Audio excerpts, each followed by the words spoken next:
Você já teve a sensação de entrar no Instagram, no TikTok, no Pinterest, nas diversas redes sociais que a gente tem hoje e sentir que parece que tudo tá extremamente igual?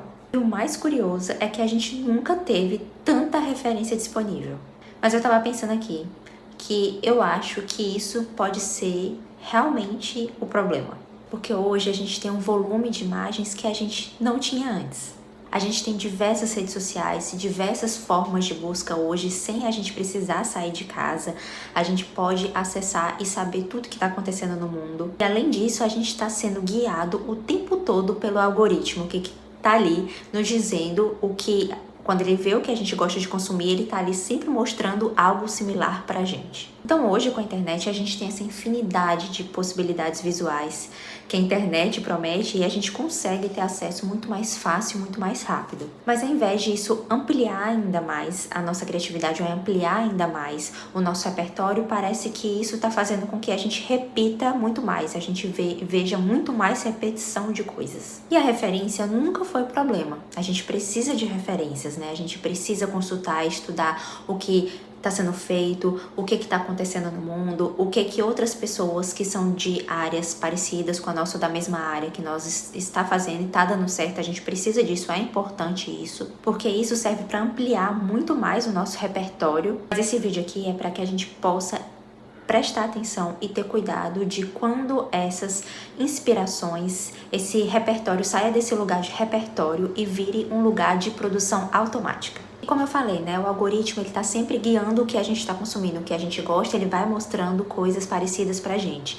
Então ele privilegia não o que é diferente, mas o que traz essa familiaridade e vai mostrando cada vez mais isso. Porque quando algo performa muito bem, muitas pessoas replicam.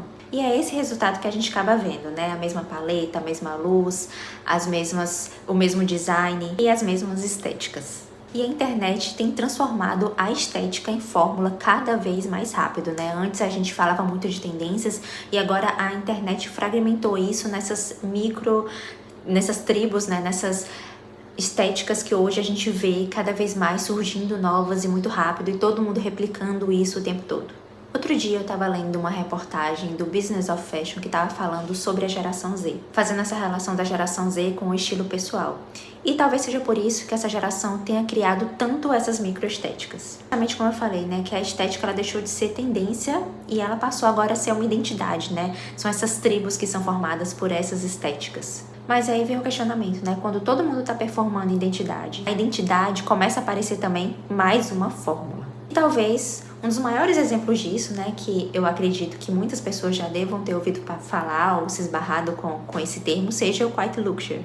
Porque em algum momento o luxo passou a ser associado com algo bem específico, né? A cores como o bege, a camisa branca, a tipografia fina e o silêncio visual. Só que a gente tem que lembrar que o luxo, ele nunca foi uma fórmula visual. Trazendo outro exemplo atual que eu vi outro dia no Instagram, foi o caso da Loewe, né? Existem várias marcas hoje de luxo que trabalham com artesanal, mas eu vou dar o exemplo dessa que foi o que eu vi recentemente, que ela tá fazendo essa relação muito forte, né, de uma marca de luxo com o artesanato, com a arte contemporânea. A Dior agora também fez um desfile, né, no seu cruise, e nesse desfile eles também trouxeram, e além disso eles trouxeram também no Instagram, vocês podem dar uma conferida lá, esse trabalho artesanal, esse feito à mão, esse maximalismo também, e é considerado, né, eles são consideradas marcas de luxo. Então eles vêm construindo esse significado, essa narrativa do que é luxo também.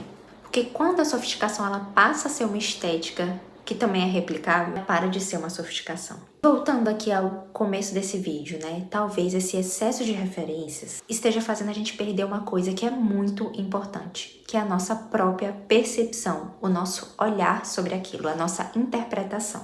Porque criar algo original não necessariamente é estar sempre criando algo totalmente novo, que nunca existiu. Mas é a gente conseguir sustentar a nossa própria visão, a nossa percepção sobre aquilo. E depois de um tempo afastada aqui das redes, eu pude perceber que essa quantidade de estímulo visual que a gente recebe todos os dias faz muitas vezes a gente criar no automático. E isso até influencia a forma como a gente pensa sobre criatividade. Então eu acho que um questionamento que eu proponho que a gente faça, né, que eu faço também, não é como criar algo novo, mas é como criar algo com verdade, num mundo que está visualmente saturado. Porque a originalidade não tá morrendo, ela tá passando por um excesso de ruído.